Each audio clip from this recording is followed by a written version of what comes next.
शेतकरी कर्जमाफीची सुद्धा चर्चा असेलच। त्यामुळे सरकारने काही शेतकऱ्यांची कर्जमाफी करणार नाही असं कुठेही म्हटलेलं नाही।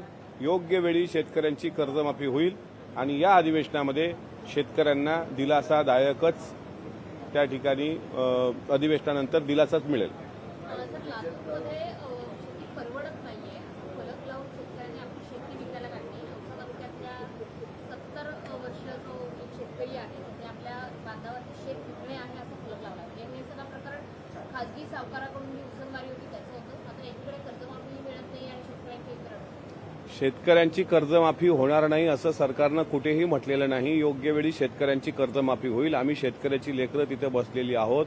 आमचं पण सरकारला वारंवार विनंती असते, सत्तेमध्ये असलो तरी शेती परवडते का, तर शेती परवडत नाही हेही तेवढं खरं आहे। कारण जो हमीभाव ठरलेला असतो त्याप्रमाणे शेतमालाची खरेदी झाली पाहिजे। शेतकऱ्याला वाटतं त्याच्या पिकवलेल्या कष्टाच्या घामाला भाव भेटला पाहिजे।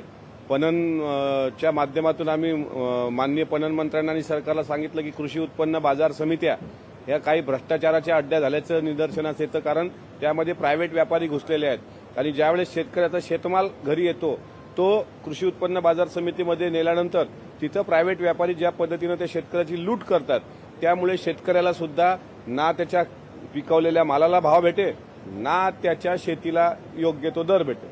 त्याच्यामुळं शेती विक्रीला काढणं हा प्रकार खरोखर क्लेशदायक आहे।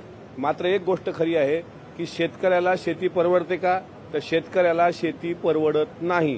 कारण वाढलेले खताचे भाव, वाढलेले बियाण्यांचे भाव, त्यानंतर मजुरांचा असलेला मोठा प्रॉब्लेम आणि वाढलेली मजुरी आणि त्या तुलनेत होणारं उत्पन्न, त्या उत्पन्नाला मिळणारा भाव यामध्ये प्रचंड तफावत आहे। ही आर्थिक विषमता आहे।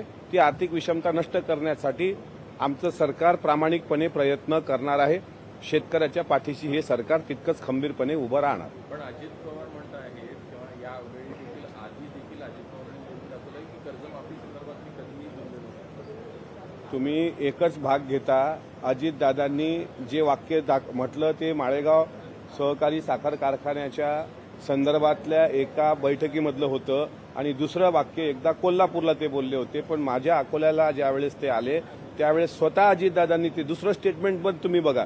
राज्याच्या उपमुख्यमंत्र्यांनी स्वतः सांगितलं होतं की आम्ही कर्जमाफी देणार नाही असं कुठेही बोललो नाही।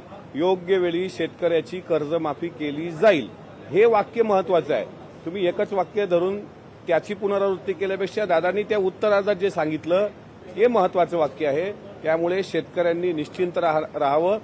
सरकार त्यांच्या पाठीशी खंबीर आहे।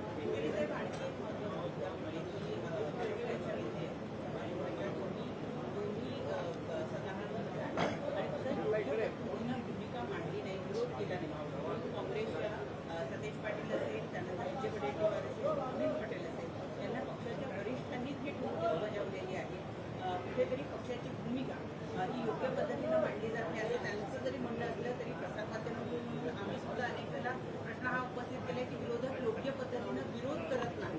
आपलं काय म्हणणं आहे? महाराष्ट्र विधिमंडळाच्या इतिहासात पहिल्यांदा विधिमंडळात अशी परिस्थिती आहे, विधानसभेला विशेषतः, की विरोधक म्हणून कोणी बोलतच नाही। विरोधकांनी अंगच टाकलेलं आहे। विरोधक विरोध करायला उरलं नाही असं स्वतः आम्ही ज्यावेळेस काल भुजबळ साहेब हे ज्येष्ठ नेते ज्यांनी अनेक वर्ष या सभागृहाचं कामकाज पाहिलं ते स्वतः म्हणत की हे पहिल्यांदा आम्ही पाहतोय की विरोधक काही बोलेनासेच झालेत।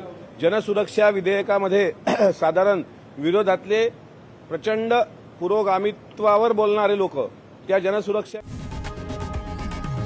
लोकशाही मराठी ऐका, पहा, जागरूक रहा।